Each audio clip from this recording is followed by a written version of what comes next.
Good morning, everyone. Welcome to Rainmakers Roundup. I'm your host, Mark Iorio. I have the pleasure of introducing to you and interviewing Sean Jackson, the newly appointed, newly minted CEO of Isles. Very excited. I'd shake your hand, brother, but we can fist bump to that. Fist pump.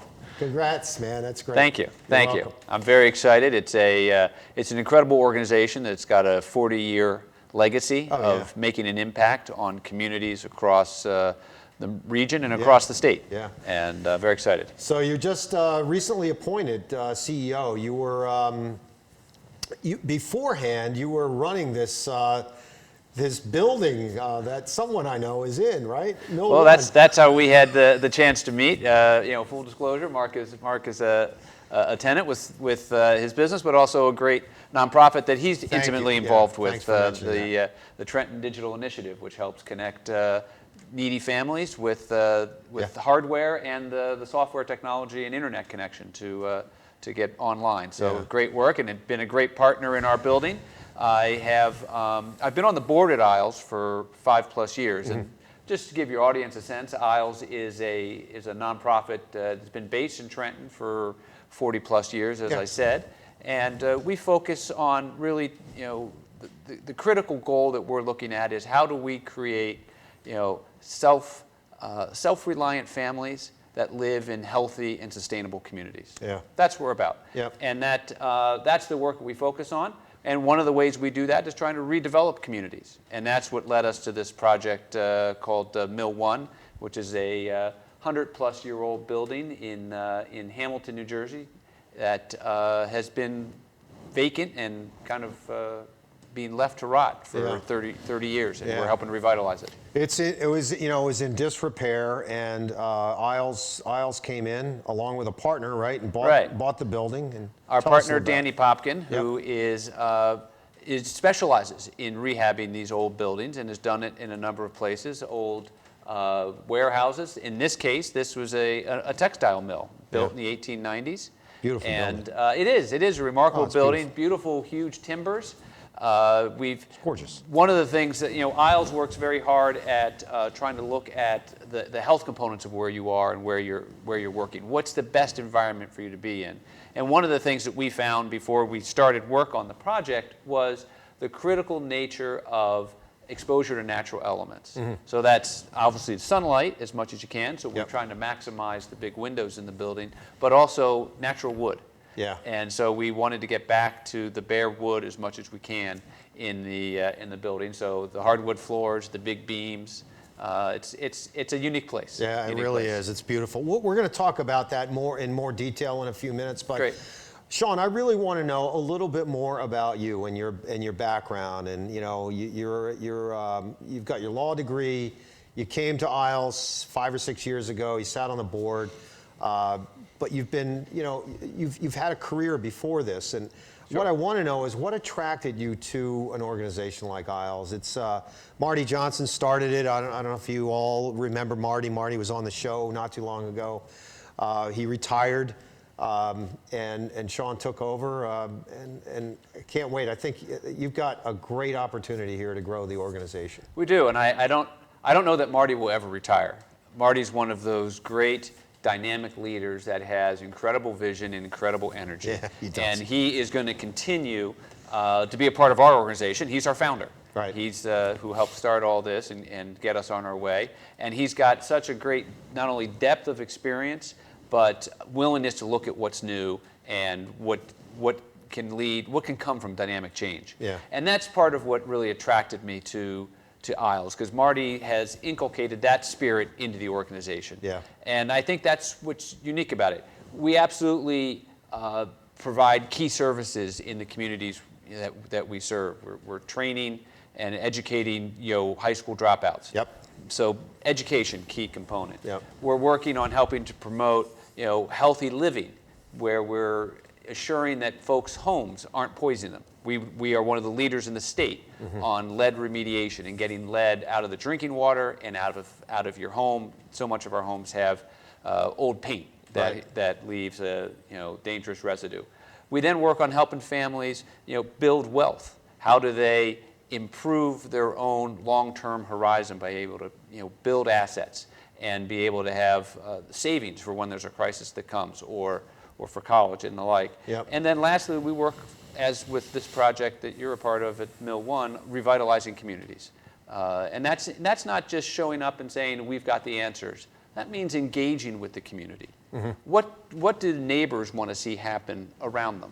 What do residents in that community seek to have their future look like? We play a role in trying to facilitate those conversations and then leading to development that supports those goals. And what I like about Isles is not only do we do the nuts and bolts of the hard work, but we also understand the need to step back and analyze critically. What have we done, and have we done it well? Have we done it poorly? Mm-hmm. Does some project we look at and try fail? Right. Why did it fail? Right. And what can we take away from that, and how can we share that with others? Mm-hmm. We've got no monopoly on the wheel, but we think we can refine the making of some of these ideas and programs, and want to share that with others with whom we work across the region and across the state. Yeah. So your background, as I said, you were in a political arena for a long time, right? You had an organization called Rosemont. Yes. So I think I've looked at life at either trying to make an impact at the macro level. Yeah. And now is my opportunity to do it at the micro level. Yeah. Good point. I've been involved in politics for a long time. Yeah. Worked for Member of Congress Bob Torricelli, who was in the House of Representatives, and then I worked with him when he was in the U.S. Senate. Yep. And then had a chance to be involved directly, representing my town, Hopewell Borough, where I live in Mercer County. Right. Serving on council for several terms. Yep. And had the experience of doing things, trying to make a difference and an impact at the broad scale, making policy and looking for ways to make change that way. But also see the value of being able to make an impact on the ground in your community, in your neighborhood. Sure. And that's what it inspires me about the opportunity with Isles. It's that up close, being able to take some of the experiences from the political side and the macro world and apply them here, and hopefully also bring some of those resources to bear. So you've seen firsthand, probably, at the macro level, when you're on council or something, right? We both served. Yes, in Hopewell Township, you Hopewell Borough. On the macro level, you could see that you're making an impact more in a more global way, right? Right. At a place like Isles, right? You look at some of the people, that individuals or families that you've helped impact as a result of, some of the work that you do, building a community, helping an organization or an individual or a family understand their financial position. Right. What does that do to you? How do you feel when you watch someone, an individual, become better as a result of the work that Isles does? Listen, that's the best. That's why you get out of bed in the morning. Yeah. That's what you're going for. We have the Isles Youth Institute is where we do our work with young people who've struggled and faced the challenge of an inadequate education system that doesn't meet what they need. Right. And they've given up on it. Right. And they've dropped out. Yeah. And we've succeeded in bringing those folks to our program and showing them not only, okay, here's how you get your degree done, but now here's a path forward to getting employment and being successful out in the community. I was at our IYI graduation this year, and I go every year. It's my favorite day of the year for what we do at Isles. Yeah. And I saw three gentlemen off in sort of the corner, and they were kind of chuckling with each other and chatting. And they weren't really interacting with any of the graduates, so I could kind of tell wasn't sure why they were there or who they were. And I sidled up, and they're like, "Oh, I graduated from IYI 12 years ago." Oh my God, that's great. And the one guy is running a warehouse out on Route 1. The other guy is running a tire and oil change place over in Hamilton. And they talk about we wanted to be here to show our support for the organization and the work that it makes. That's where you get the sense of this is the impact you can have on people's lives. Yeah, yeah. So now that you're CEO, right, and you're no longer, or you're on the board obviously, but now that you're CEO, you're running the organization. What sorts of things over in those 4 areas that we talked about a few minutes ago, right? Right. Where do you see growth occurring, Sean? what areas do you see as the biggest need in the community, in the greater Mercer County community and beyond, that you feel that Isles can make a real impact? Well, we're living through extraordinary times at the moment. Yep. The impact of the pandemic, especially on more challenged communities, and particularly our black and brown communities, has been dramatic for a couple of reasons. First, folks in those communities tend not to have the option as much to be able to work from home. Their jobs are places where you need to go and you need to be there, and you have to show up every day. You can't do it through the internet. Right. And so that's had two impacts. One, some of those jobs have just gone away because there's not the demand for them. Yep. So that's been a huge impact. Yep. Others, the jobs are still there, but now you've got to literally put your life on the line to go to work every day. And so we're seeing those impacts in health consequences for those families, and we're seeing it in financial impacts, where whatever assets they may have been able to put together are often getting gobbled up because you've lost your job, and now all of a sudden the choice is pay the rent or be able to afford food on the table. Right, exactly, sure. And so, I see our immediate term challenge is how do we help these families navigate, this national crisis, which is very different than the national crisis, others in the economy are experiencing. Yeah. There are too many of us who've experienced personal loss, which is a whole other aspect of this. But those financial and health consequences are significant. So we're working. We've been working and partnering with other agencies, because that's one of the things we focus on as an organization at Isles. Right. Is we don't have to have a monopoly on what the answers are, or providing the services. If we can bring someone in to do it, that's great, because they know what they're doing. They've already tested it out, and they've got it place. So we're working with a group that's been making masks left, right, and center. We're working on distributing them, getting them out through the community, using our relationships that way. Right. So I expect that sadly is going to continue here for at least another several months as we work through the vaccine process and the like. But then also, how do we help these families dig out of the financial crisis that they're in and get them back into employment and rebuilding savings and rebuilding some financial security? Yeah.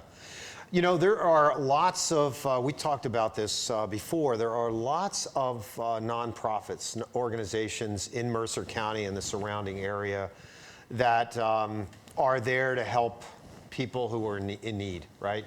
We talked about TDI Connect, obviously Isles, but there's hundreds of them. There are. How do you, as CEO, how do you begin to reach out, Sean, interact with those other organizations so that there is, forget the overlap. I'm not as concerned about the overlap as the gaps. There are people that are underserved or that we might miss out on. How do you, maybe as a leader in a very large nonprofit, reach out to some of these other nonprofits in the community, Sean, and get everyone to sort of work in unison or together? Well, one of the great things is there's a great communications network amongst those different agencies. There's stakeholders groups that exist and provides a forum for people to do that. The other part is one of the other aspects of the Mill 1 project that we spearheaded and are finishing at the building where you're a tenant is how do we use that facility not just as a home for the dozen or 15 nonprofits that will locate there, but how do we make that a center of collaboration and engagement across those sectors of the nonprofit community? That's what's really going to be dynamic about the nonprofit center we run. We call the Social Profit Center at Mill 1. Love it. Bring people in, bring experts and folks to talk about what their experiences and successes and failures have been in nonprofit leadership. Bring in our peers. Not that we're there to lecture. We're there to collaborate. Learn. We're there to work together and share experiences and learn from each other and build strong. And then the other part of it is make those connections so that somebody over here who maybe doesn't have the capacity to serve a particular community, one of the gaps you're pointing to, they might know somebody over here that they can say, hey, I was at this great event, and you ought to connect with these folks. It fits with your mission. That's, I think, a unique skill set that we can bring to the table through Mill 1. All right, this is a great time to break. We're going to take a quick commercial break. Great segue here to talk about the Social Profit Center at Mill 1. Right after we come back from a commercial break, we'll be right back after a message from our sponsors.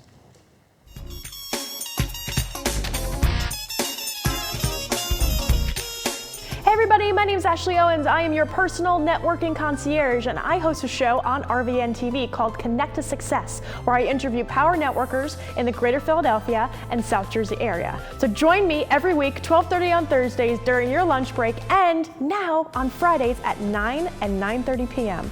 We'll see you next week.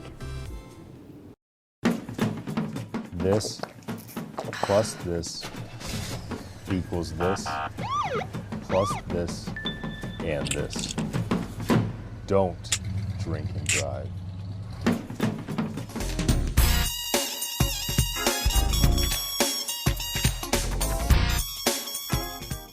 Welcome back to Rainmakers Roundup. I'm your host, Mark Iorio. This is Sean Jackson. Sean is the newly appointed CEO of Isles Inc. in Trenton, and I'm just thrilled to have you, man. Thanks for the opportunity. We it's an appreciate absolute pleasure, my friend. We've been wanting to do this for a long time, but now's the opportunity. You're CEO. Listen, you talked about, before the break, we talked about the Social Profit Center and Mill 1, and I love the place. I love being there. I can't wait for other nonprofits to roll in and become tenants, because I love the idea of collaboration. I came to you a couple weeks ago and I said, listen, we've got an opportunity to get some money from an organization. They want us to provide laptops and internet service to over 100 individuals. So let's talk about the Social Profit Center. Wow, we've got pictures, man. And send along a few shots that show you a bit about what the complex is like. It's beautiful. It's a really neat place. As I said, it was built in the 1890s. Yeah. Started as it backs right up to the main rail line that connects New York and Philadelphia. And an industrialist looked at it shortly after that railroad line was built and said, great place to put a factory. Yeah, right. I can serve New York and Philly, and as Benjamin Franklin said, we once again had New Jersey serving as the barrel, with both ends pointing out into those key metropolitan areas. So you can see the size of the building. It's we've worked on trying to not only repurpose something and recycle, if you will, but also bring renewables. So you'll see the solar panels that are on the roof. Yep. And to the right, you can see the green. Yeah, that's a green roof. As you can see, there it is. Yeah. We actually had our first tenant was actually a mother and father goose who had a gosling born this spring. So that was my first tenant to deal with up on the roof there. That was a lot of fun. Yeah. We safely got the family down to the ground, so everybody was cool. was well. But it's a place where we wanted to bring those innovative ideas together in the technology side to make the building as efficient as possible. So it's as you can see, I talked earlier about the need to get the exposure to the natural elements into the bare wood. So that's the emphasis on getting back to these beautiful old timbers, which are spectacular. So it's a place where we have aimed to bring together nonprofits from across the region. It has suites as small as 500 square feet up to 5,000. Mm-hmm. And one of the keys is that we're looking to make it. We're trying to make it easy for those nonprofits. Come focus on what your work is, not how do I hook into the internet. How, where's the kitchen? Where's my own conference room? We're going to share those assets among the different tenants so that we can keep costs down and let the agencies focus on the work they're doing. Yep. So that's really the key to the place. It's small and manageable spaces, decent, affordable rent, and then a great environment to work. We wanted to make it fun. Yeah. So make it a place where people can come and collaborate and work together and learn together and be more effective. Yep. Well, listen, I big plug. I'm going to do this right now, right? Yes. Architecturally, it's gorgeous. It is stunning. I mean, it was the same architect that designed the old Trenton High School, Trenton Central High School. And I believe it's the same architect that designed the, in Trenton, the building near the barracks. Oh, the Masonic Temple? The Masonic Temple, thank you. Okay, Thanks. yeah, that's right, it is. Same architect. So Right. it's a gorgeous design. When you walk in, one of the things I said to you probably early on, and to Kelly, was that when you walk in there, it gives you a sense of creativity. You can feel it's an open space. So when you Right. walk in there, you feel like, wow, I just feel like I'm, my creativity flows. Yes. And it's, you saw the woodworking shop, the third floor, that room. It's an incredible event space. God, it's beautiful. With beams. Well, you come in with, as you imagine, we've had a lot of carpenters coming through the building working on the project, and there are these massive beams, which you can't get them today unless you're going to cut down a great sequoia, which is obviously not allowed in environmental laws. Do that. So you can't replace these things. They're spectacular. Beautiful high ceilings to try to give you that space. And then obviously, in this age, we talked about the pandemic earlier. What's valuable about this space is we actually have windows that open. A lot of office buildings today, you can't do that. Right. And natural air, we know, and air circulation is an important part of COVID safety. Yeah. So we're blessed that we're in a place that has those large open windows. We do have a high-tech HVAC system that injects fresh air into the building. So that's great. Selfless plug, it's socialprofitcenter.org if you're interested in looking more closely at those pictures and learning more about Isles and the work we do. It's socialprofitcenter.org, and there's information there. If you're interested in leasing and you need office space, please reach out to us. Yeah, come over and join us. I mean, it would be great to have you.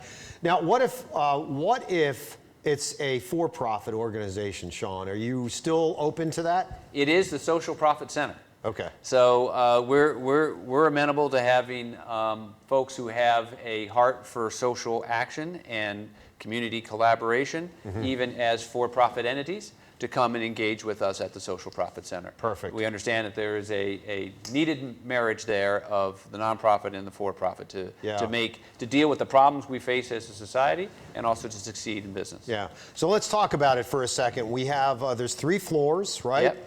Every floor has kitchen amenities, right? And go ahead, you talk about it. And what we wanted to do was create an environment where people could meet up. So we've created spaces intentionally that allow you to have those creative collaborations come together. Yep. Places where there's couches and seating put together that you can come, bring your cup of coffee in the morning, sit down and talk with a colleague about what it is they're doing, and hear about what they're engaged in and what problems they've got. Yeah. And we've already had between yourself and me about ways that I can help you collaborate on your projects and you can help me on my projects. That's what we want to do. Yep. How to make those connections. Yeah.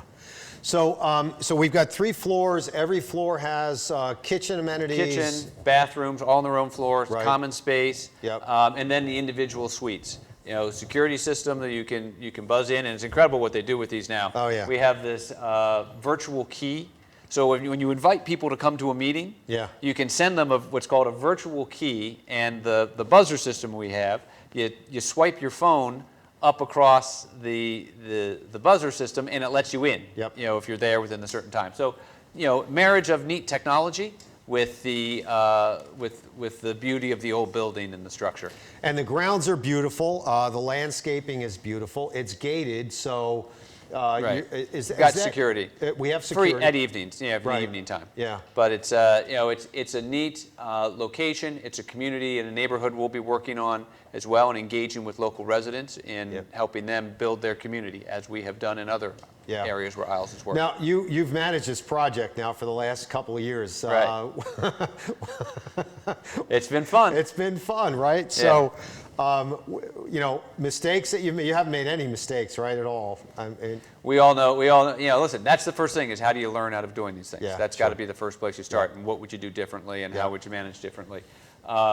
I don't know that we're going to undertake another one of these, so I think my ability to transmit valuable information will be when we have collective gatherings and bring people in and we can talk about what's worked and what hasn't worked. Yeah. For example, we tried to explore doing geothermal at the project as a way to heat it without having to go to conventional, and that was an interesting exercise that unfortunately didn't work out. But that's the kind of creativity Isles brings to the project it does. Yeah. Let's push the envelope, let's take risks, and try to do something different. Everybody else can do the standard cookie cutter. We want to be willing to risk and learn. And that may involve failing from time to time. Yeah.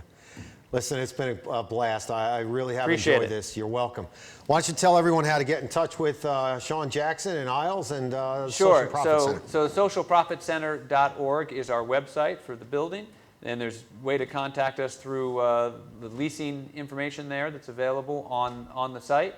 And Isles.org is the website for the parent organization, which, as I said, has been around for 40 plus years and doing great work in Trenton, Mercer County, and now across the state. So appreciate your interest and your support, and we look forward to working with great folks like Mark and TDI Connect and efforts to make an impact in a meaningful fashion in our communities. Thanks, Sean. Thank you, Mark. Appreciate it. My pleasure. All right, ladies and gentlemen, that is a wrap for Rainmakers Roundup. Come join us at the Social Profit Center in Hamilton at Mill 1. It's gorgeous. You'll love it. I really enjoyed having Sean on the show today. So be safe, everyone. We'll see you next time on Rainmakers Roundup. Have a wonderful week. Thanks, bud.